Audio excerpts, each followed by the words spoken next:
Un saludo cordial y cariñoso a todos quienes están trabajando fuertemente para combatir esta pandemia.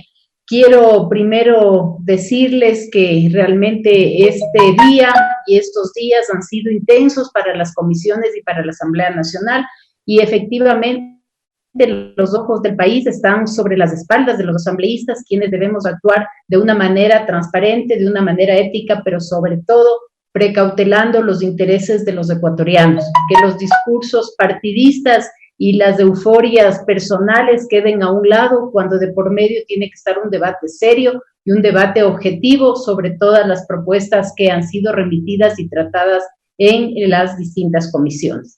Hoy justamente tenemos el debate de la Ley de Ordenamiento de las Finanzas Públicas, una ley importante, una ley que definitivamente requiere ser analizada con tiempo y con paciencia por los ecuatorianos, por los puntos que enfoca y por las transformaciones estructurales que debería tener como objetivo fundamental.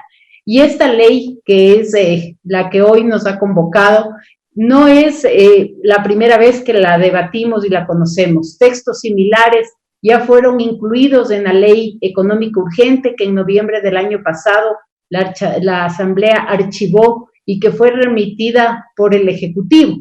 Textos similares, incluso artículos que prácticamente son idénticos a los que ya habíamos conocido en ese momento.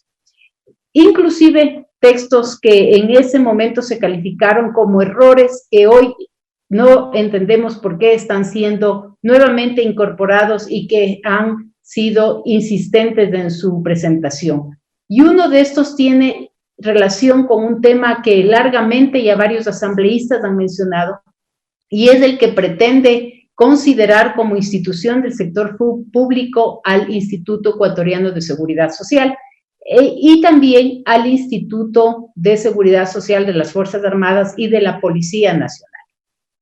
Temas que han sido ya corregidos, lo cual nos da tranquilidad porque se ha debatido esto ampliamente y los textos nuevos están garantizando esa autonomía e independencia que estas instituciones deben tener.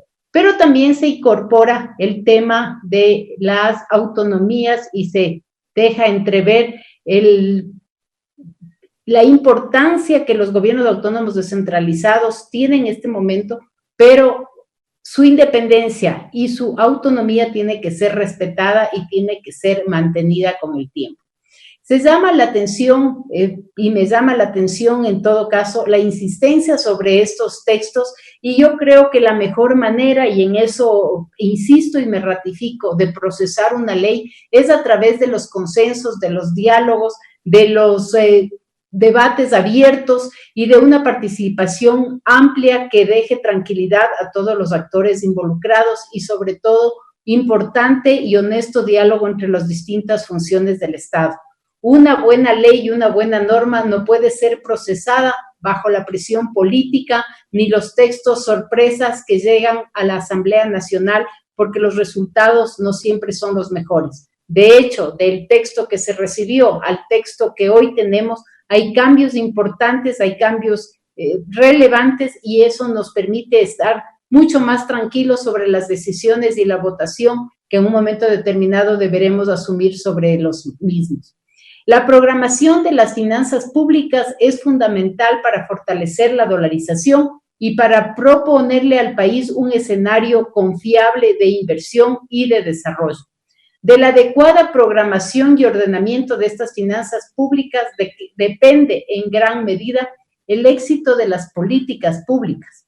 Por eso, no es entendible cómo reformas tan importantes como estas que se pretenden hacer del IES, del ISFA, del ISPOL y del tratamiento con los GATS se pretenda procesar a través de una ley económica urgente en el lapso de 30 días.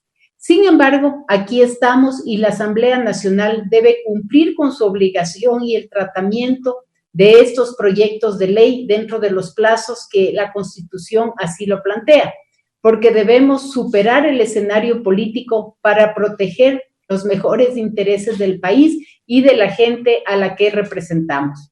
En este proyecto se volvió a insistir en el artículo que define a las instituciones de seguridad social como parte del sector público Y si en la primera ocasión se pudo entender como un error, esta vez lo entenderemos como una intención explícita de poder diluir dentro de las finanzas públicas a una institución autónoma que es propiedad de los afiliados, que son quienes hemos aportado durante todos los años de nuestro trabajo a ella. No, señores, esa no es la ruta para que el Instituto Ecuatoriano de Seguridad Social pueda cambiar. Afortunadamente, la comisión, como lo he dicho, ha corregido ese texto ya en el informe, lo cual nos da mayor tranquilidad. Que el IES necesita urgentemente una reforma legal es una realidad que no se puede ocultar ni postergar. Y en eso coincidimos todos, desde los trabajadores hasta los patronos y los técnicos especialistas. Pero esta reforma es un proceso estructural de enorme magnitud y profundidad. No es por la vía de constituirlo en una ventanilla de finanzas, porque esto es parte de los afiliados, es de su propiedad y básicamente está direccionado para que les atiendan hasta su vejez y hasta su último día de vida. Se necesita fortalecer al IES, definitivamente esa es una gran verdad. No podemos debilitarlo. No todas las fallas, los errores y los horrores que en los últimos tiempos hemos visto en esta institución son lo único que existe en esa institución. Aquí hay gente capacitada, honesta, trabajadora y que además han sabido combatir en un momento de crisis como el actual, una pandemia que realmente nos ha dejado impactados a todos los ecuatorianos, salvando vidas y arriesgando las suyas, pero con una entrega total a su trabajo cotidiano. La reforma del IES necesita un amplio acuerdo social y político sobre el que se debe construir un sistema moderno, transparente y sobre todo que blinde los ahorros de los afiliados de los caprichos de los gobiernos de turno. Pero otro tema que no se puede retroceder es en la descentralización y desconcentración de los gobiernos autónomos descentralizados. Estas instituciones que han trabajado por muchísimos años para lograr una autonomía, este momento no pueden nuevamente recurrir a las prácticas de ir a hacer cola en el Ministerio de Finanzas para sus asignaciones que legalmente les corresponden. Sin embargo, estas reflexiones no pueden quedar sueltas. Los gobiernos autónomos descentralizados tienen que estructurar de mejor manera sus prioridades, tanto de inversión cuanto mejorar su gestión operativa cotidiana.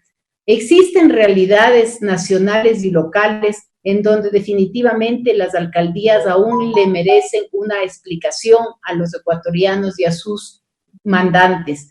Y es ofensivo como en cantones donde no están resueltos los problemas elementales de salud, alcantarillado y agua potable, se gasten millones de dólares en conciertos, ferias, reinados y sesiones solemnes. Que los salarios de los funcionarios sean groseramente altos en poblaciones con ingresos trágicamente bajos. No, señores, eso sí hay que tener orden y sí debe tener un cierto control.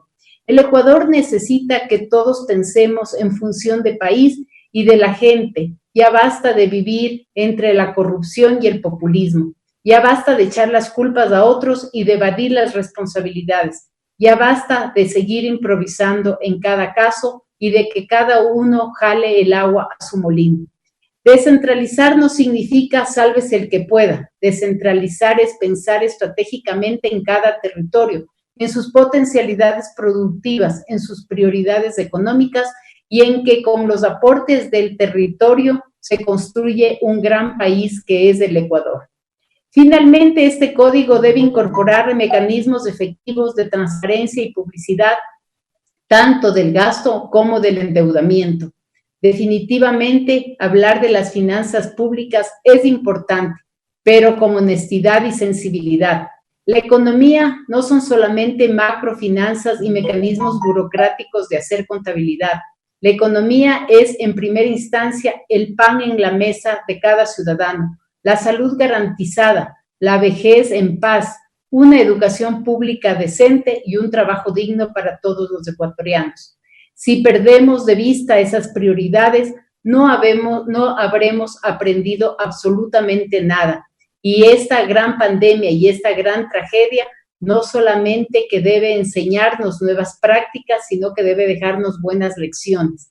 Yo realmente veo con mucho optimismo de que hoy logremos cambios en esos textos que realmente aporten para dar garantías, seguridad y estabilidad, sobre todo a estas instituciones que mediante esta ley se pretendían violentar, como son las instituciones de seguridad social y el respaldo para los gobiernos autónomos descentralizados que requieren, sí, orden, estructura, pero que necesitan autonomía e independencia para su gestión.